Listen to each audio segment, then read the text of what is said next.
The wind screamed across the barren surface of Drizar 7, dragging fine black dust over rusted metal and fractured glass.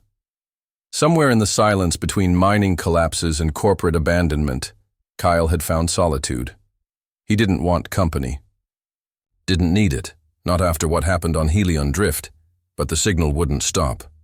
It had pulsed into his equipment at 0347, scrambled, chaotic, stitched together with dead frequencies. He hadn't heard coordinates like that since he left the central grid. Deep Canyon, West Shelf. The voice in the static whispered his name. He took the crawler out before dawn. By midday, Kyle stood at the edge of a jagged ravine, scanning the terrain through cracked goggles.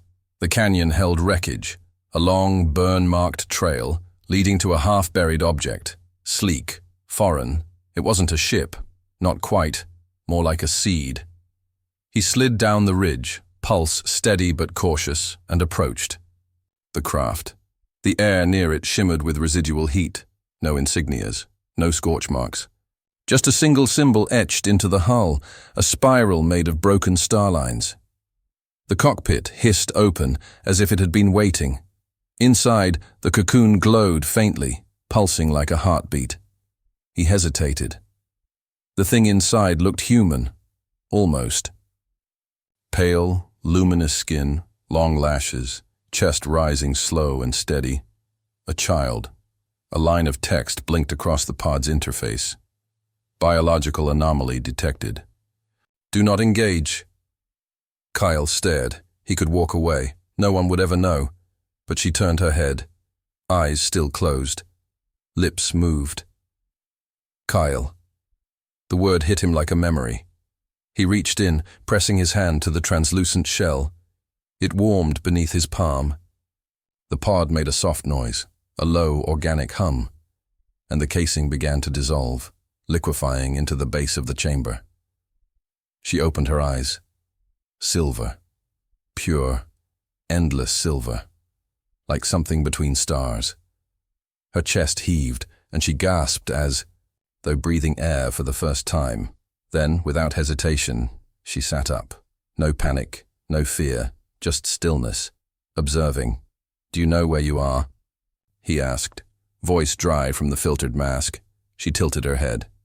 Cold. Far. Who are you? She blinked slowly. Don't remember, but I know you. Kyle cursed under his breath. This was no ordinary stray. This was deep-level tech, biotech maybe. Probably military or worse, corporate. He wrapped her in his jacket, watching the way the light dimmed around her skin like she was absorbing heat, not radiating it. The hike back to the crawler was quiet. She walked beside him, barefoot, never flinching at the rocks or the cold. Never looked away from the horizon, as if she recognized it. At the outpost, he ran scans. No records, no DNA matches. Her neural activity was off the charts, not chaotic, but layered, like she was processing multiple streams at once. He gave her a name. Riva, he said, staring into the monitor. Means shore. Shore? Where? Land meets ocean, where something ends and something begins. She smiled, slow and unsure, but real. That night, Kale sat beside the old comms unit, staring out the reinforced window. Riva slept curled in blankets beside the heater, her breathing steady. He didn't know who she was, where she came from, or why she spoke his name before she woke. But something in his gut told him this wasn't luck. Something was coming, and it had already found them. The days blurred together in shades of gray and ash. Drizar 7 never changed, but Riva did. She learned. Fast, too fast. Kyle would mutter something under his breath while fixing a regulator, and by the next day, she'd be doing it better than him. Tools responded to her touch. Screens flickered alive before her fingers touched the interface. She could hear low-frequency machinery from across the outpost. Once, she rerouted power through a fried grid just by walking past it. Kyle told himself.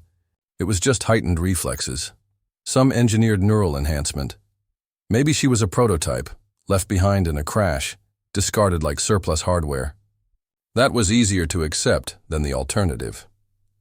Late one night, while Kale was calibrating the hydrofilter, Riva sat cross-legged in front of the heater, drawing in the dust on the floor. Spirals, symbols, maps. He watched from the shadows, something cold crawling up his spine. Where did you learn that? She didn't look up. I didn't. I remember it. Kyle stepped closer, studying the markings. They weren't gibberish. They were coordinates, constellations twisted into unfamiliar patterns. Have you seen them before? I see them when I sleep. And sometimes, she paused, when I'm not asleep. Kyle crouched beside her. What else do you see? She touched a fingertip to one of the spirals. A city in the clouds, falling. A white tower turning red, screams like wind. He stared at the drawing. The shapes matched an old Luxari ruin he'd seen during a cargo job near the inner core systems. Structures no one had entered in centuries. Off limits, classified. A chill passed through him. Riva, who are you? She shook her head. I don't know, but I don't think I was supposed to wake up. The comms tower lit up a moment later. No warning, no sound, just a light. Kyle rose and rushed to the console. A signal, encrypted, pinging from high orbit. Not corporate, not pirate. Something older, hidden under layers of dead code. He killed the transmission before it could respond. But it was too late. Someone had locked on. Something out there knew she was awake. Kale sealed the shutters and ran a sweep of the perimeter. Riva followed silently, eyes wide, absorbing every move. We're leaving, he said. You pack. Light? She nodded. By morning, they were tearing across the ash plains in the crawler, heading for the buried hangar where Kale kept his old freighter, the Scythe. It wasn't fast, and it wasn't pretty, but it was shielded and armed. A relic from a time when he wasn't just a salvager. Riva didn't ask questions. She sat in the co-pilot seat, hands folded neatly, eyes fixed on the scarred skyline. Her calm unnerved him. Halfway to the ridge, the crawler stuttered. Kyle slammed the console. Not. Now, the lights died, wind howled. Dust rose in a wall ahead of them, and from within it, the silhouette of a ship descended, silent, deliberate. A sleek vessel, black as the void, etched with glowing lines. Kale didn't recognize the make. No one flew designs like that anymore. From inside the ship, a single figure stepped onto the ash, wrapped in dark plating that shifted like liquid metal. Riva tensed. Her hand trembled once before going still. I know him, she whispered, but I don't remember how. Kale reached for the old sidearm in his pack. Whoever, or whatever, was inside that suit wasn't here for a trade. The past wasn't done with her, and now neither was the galaxy. The stranger didn't move. Dust hissed against his armor, swirling around him like a cloak. The surface of his plating shimmered between shadows, organic, reactive, unreadable. His head tilted, scanning the crawler, the cliffs, the girl, in the seat. Kale raised the sidearm slowly, keeping Riva behind him. The gun felt too light, too old, against something that didn't even breathe. Identify yourself, Kyle called out. The figure stepped forward, boots silent against cracked stone. When he spoke, his voice came from everywhere at once, mechanical, low like an echo in a cave. She was not meant to wake. Stand aside, Kale, Riva gasped. He knows your name. Kale's finger tightened on the trigger. Then he's a damn good liar. The man raised one hand. The sidearm tore from Kyle's grip, crushed midair like tin. Riva stepped forward, expression flat. What are you? The figure didn't answer. Instead, he turned his face toward her, smooth, featureless, but somehow expressive. A single, Word slipped from the mask, quiet as a falling star. Starseed. Kale grabbed Riva's arm. Back to the crawler. Now. She didn't resist. They sprinted. Behind them, the stranger didn't pursue. He simply watched, as if waiting for something to unfold on its own. They barely made it inside the freighter. Kale locked down the ramp and fired up the engines. The ship lurched free from the hangar, dust curling behind them like a comet tail. In orbit, alarms screamed. Something had attached to their hull. Kale rerouted power to the outer cams. Nothing. No ship. No drone. Just empty black. Still, the sensors screamed. I think he's still with us, Riva whispered. Kyle spun to face her. That thing, what is he? I don't know, she said, her voice trembling for the first time. But I saw him in my sleep. He was there when everything ended. Kyle's brow furrowed. Ended? She closed her eyes. A world collapsing into itself, people turning to glass, fire that burned blue. Kale froze. He'd heard stories, the Luxari collapse centuries ago, only mentioned in fragmented logs and lost scout reports. A civilization gone in hours, covered up, classified, no survivors. Except now, maybe. One. They jumped to hyperspace, a rough blind jump out of orbit. The ship shook, but they made it. Systems dimmed, stabilizers adjusted. Kyle set a course for the old drift lanes, deep space vectors, where no one patrolled anymore. Riva sat curled in the observation nook, staring into the stars. What he called me. Starseed, she said. What does it mean? Kyle took a long breath. A myth, something old traders used to say. Seeds left behind by the first people, meant to regrow worlds, restart life. I don't feel like a seed. Kyle sat beside her. What do you feel like? She hesitated. Like something that was made, not born. I can hear machines before they break. Lights talk to me. I finish your sentences before you speak them. I'm not normal. No. One who's normal ever changed anything worth a damn, Kyle said. She turned to him. Do you think I'm dangerous? Kyle looked into her silver eyes. I think the people looking for you are. She nodded slowly, then reached into her jacket pocket and unfolded a piece of metal, something she'd pulled from the cocoon. A smooth shard, pulsing faintly with white-blue light. I think this is a key, she said. I don't know what it opens. But I know it's not from this galaxy. Kyle stared at it, silent. Before he could speak, a comms beacon pinged, encrypted, bouncing from deep space. A single voice crackled through. If she's awake, go to the forge. Coordinates. Followed. Ones Kyle hadn't seen in 20 years. I know who sent that, he said slowly. She disappeared after the Hellion Drift massacre. Riva's fingers closed around the shard. Then she's the only one who might know what I am. Kyle set the course without hesitation. The past wasn't done hunting them, but maybe finally they were done running. The forge lay beyond the burning veil. Kyle stared at the coordinates flashing on the nav display, heart thudding. The veil wasn't just a nebula, it was a graveyard.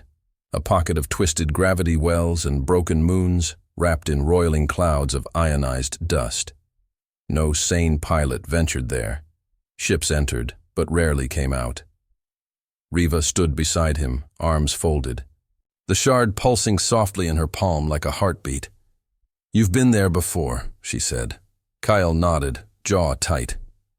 Once, long time ago, we were hunting. Well, doesn't matter now.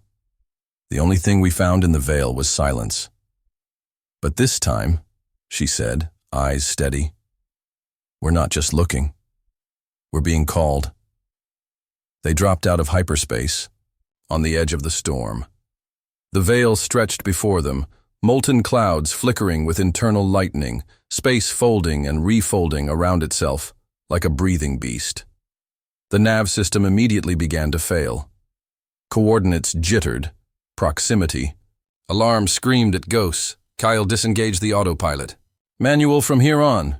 Strap in. The scythe slipped into the storm. Hull plating creaked. Energy danced across the shields like fireflies made of plasma. Riva closed her eyes. Her fingertips touched the shard.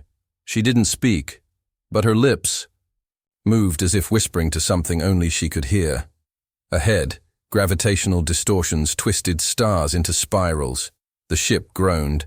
Kyle wrestled the controls, sweat forming along his brow. Which way, Riva? She opened her eyes. They were glowing faintly. Left, then dive. I don't see. Trust me. Kyle didn't argue. He turned hard into the chaos. Space peeled around them, and for a breathless moment, it felt like they were falling. Sideways through the dark. Then, the storm parted. They emerged into a dead pocket, a perfect sphere of calm surrounded by fury. At its center floated a jagged moon, half collapsed, its surface covered in metallic structures and ancient architecture half swallowed by time. And at the highest peak, a spire glowing with the same soft pulse as Riva's shard. That's it, she whispered. They landed on a fractured plateau near the spire. The air outside shimmered unnaturally, yet when the hatch opened, it was breathable, just cold, impossibly cold. Riva stepped out without hesitation. Kale followed, blaster at his side, eyes scanning every angle. The closer they got to the spire, the more strange the ruins became. Walls that curved inward like growing roots, patterns that shimmered when passed, and lights that flickered in response to Riva's presence. Then a voice echoed. Riva. A woman stood at the base of the spire. Wrapped in a cloak that billowed despite the still air, she looked weathered, her face lined by years in the dark. A scar cut from brow to chin, but her eyes, blue and sharp, held recognition. She stepped forward. I wasn't sure if you'd make it. Kale raised his weapon. Who are you? Name's Nara. I knew her creators. She turned to Riva. I watched your pod leave the cradle. You were the last true starseed. Riva's voice trembled. What am I? Nara nodded slowly. A carrier of memory. Your DNA holds the keys to the Luxari's collective knowledge. History, technology, emotion. You weren't built for war. You were built for rebirth. Then why are they hunting me? Riva asked. Nara's eyes darkened. Because whoever controls you, controls what's left of the Luxari legacy. The Ascendancy doesn't want peace. They want power, and the being that followed you. He's called Varn. He was one of us once, until he tore his mind apart trying to bond with the Forge. Kyle tensed. You mean this place? Nara nodded. This is the original memory forge. It interfaces with Starseed. Resonance. That shard she carries, it's a catalyst. Riva stepped toward the forge. It hummed as she approached, structures shifting and opening like petals to light. The shard floated from her palm and merged with the stone, vanishing into a pulse of pale energy.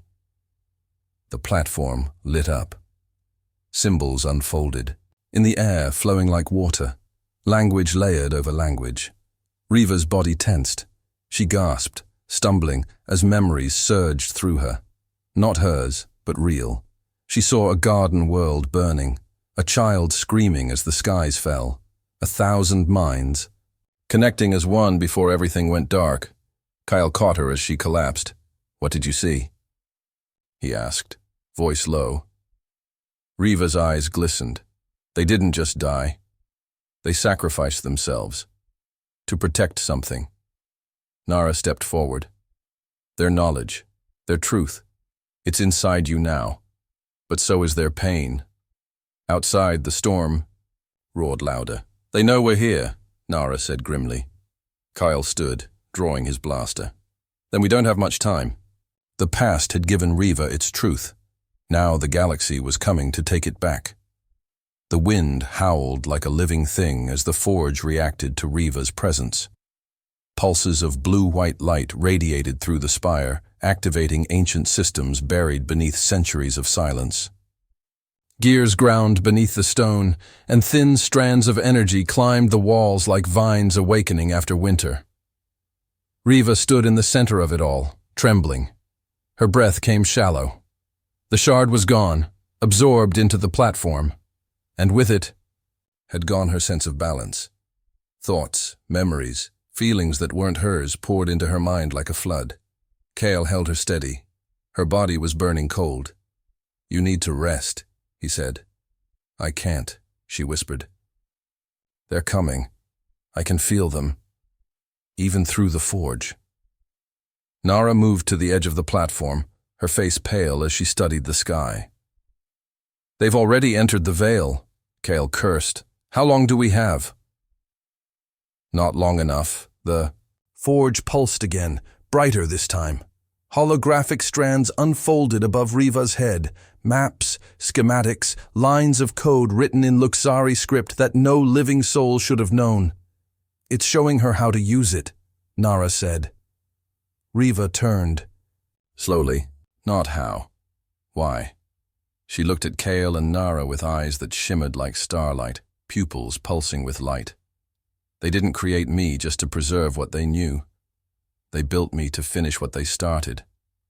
There's another forge. One they hid, off-grid, buried beneath the core of a planet they made disappear. Nara stepped forward. "You mean the spiral?" Riva nodded. "It's more than a sanctuary. It's a failsafe, a final key. And Varn's looking for it too."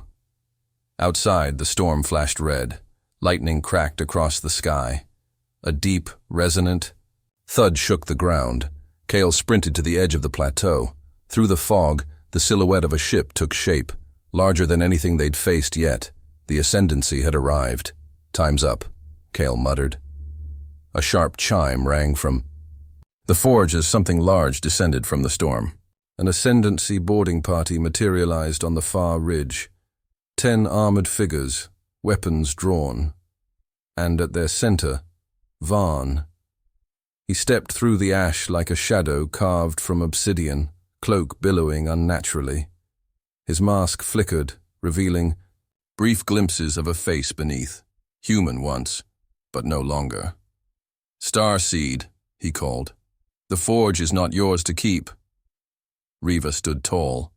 The storm surged around her, but she didn't flinch. "You don't want the forge," she said. "You want what it hides, the spiral." Varn stepped closer. "And you think you understand it?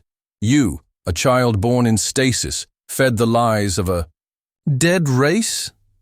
"I've seen what it was meant for. So have I." His voice cracked. "I was meant to wield it. Until they cast me out, I will finish what they were too weak to do." Kyle raised his blaster. "Then you're going through me first." Varn didn't bother to reply. He raised one hand, and Kale flew backward, slammed into a pillar with bone-rattling force. He didn't get up. Riva screamed, and the platform beneath her erupted with energy. The storm bent around her.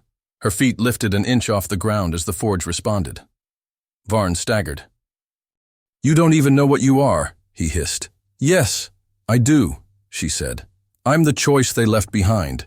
With a wave of her hand, the boarding party froze mid-step, their armor locking, joints stiffening. One by one, their weapons dropped. Nara rushed to Kale, pulling him back to safety. He groaned, but opened his eyes. "Remind me not to pick up glowing pods ever again." A low rumble built in the forge. The spire was overloading. Riva turned to Nara. "If I stay connected, I can wipe the Ascendancy's access to the spiral. Erase it from every database they've got." Nara shook her head. "You'll fry your mind. There's no coming back from a full interface." Riva smiled faintly. "Maybe that's the point." Kyle stumbled toward her. "There's always another way." "I believe that.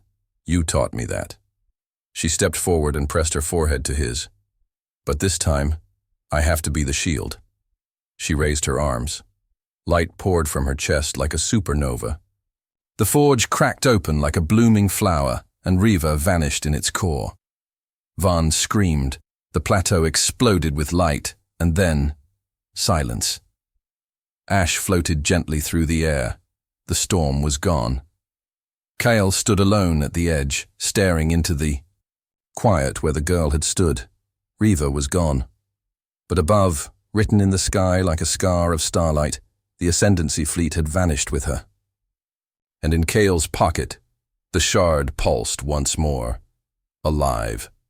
Somewhere, deep in the spiral's shadow, Riva still existed, and the end had not yet come. The stars burned brighter in the quiet that followed. For the first time in Kale's life, silence wasn't heavy with danger. It felt like breath, like the space between heartbeats. Riva was gone, or so he thought. The scythe drifted beyond the veil, far from Ascendancy patrols, cloaked in the static field Nara helped rebuild. She'd stayed behind to bury the forge, its ruins now a crypt of light sealed beneath the surface. Kyle hadn't spoken much since they left. He barely touched the controls. He drifted, until the shard pulsed again. It came alive in the middle of the night cycle. A soft vibration against his chest. He pulled it from his pocket, smooth, clear, no longer glowing. Then a voice, not out loud. Inside, Kyle. His breath caught. He looked around the cockpit, as if she might be standing there. But he knew better. I'm not gone. Not fully. He gripped the shard. Riva, where are you? I fused with the forge, but I didn't die. Not exactly. Part of me lives within the spiral. Now, the place they tried to erase. Kyle shut his eyes, pain and wonder crashing together. What do you need? Her voice softened. You. 3 days later, they arrived at a set of coordinates encoded in the shard. Uncharted space, long abandoned, hidden behind black hole shadows and electromagnetic fog. No scans picked it up. It didn't even reflect starlight. But there it was, a world suspended in a cradle of collapsed moons, orbiting nothing, radiating no heat. And at its center, an impossible structure. A massive station built into the remains of an ancient world engine. Rings of crystal and metal circled it like a clockwork galaxy. The spiral Kale landed the scythe on a hangar deck coated in dust and frost. No power, no movement. Then the shard glowed again. Doors opened. Lights flickered to life as if waking from a long, dreamless sleep. Kyle followed the path, deeper into the structure, down into its heart. He entered a chamber of starlight. Floating holograms pulsed in slow motion, cities that no longer existed, life forms never catalogued, languages without sound. And in the YAB's center stood a pillar. Upon it, another shard, but this one flickered like a heartbeat. When Kale approached, the air shimmered. Then she appeared, not flesh, not a ghost, something between.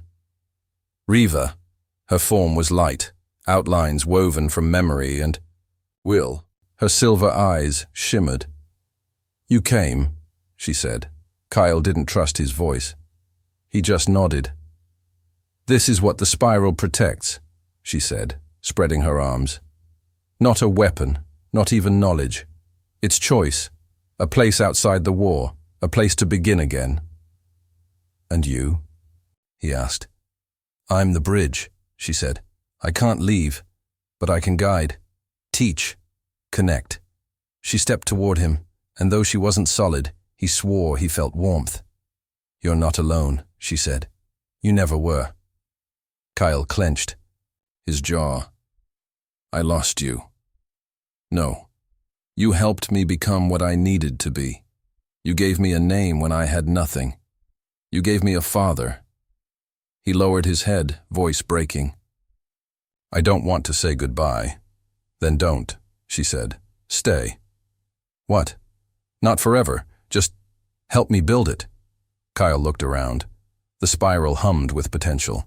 It was a blank canvas, a heartbeat waiting for a song. You think people will come? He asked. They're already looking, Riva said. The wars are breaking. The old powers are falling apart. The galaxy doesn't want control anymore. It wants healing. He smirked. You sound like someone who believes in second chances. I learned from the best. Time passed differently in the spiral. It wasn't long before the first ships arrived. Quiet vessels, carrying refugees, dissidents, scientists, dreamers. People with nothing left but hope. Kyle met them with open arms. He taught, he repaired, he listened, and every night he stood in the core and spoke to Riva. She was everywhere now. In the walls, in the wind, in the rhythm of the station that beat, like a living heart. Over the years, the spiral became something new. A sanctuary, a university, a promise. And etched into its central tower were 5 words that guided every being who entered its orbit. We are the flame reborn. Riva had started. As a mystery, she became a miracle, and in the spiral her light would never fade.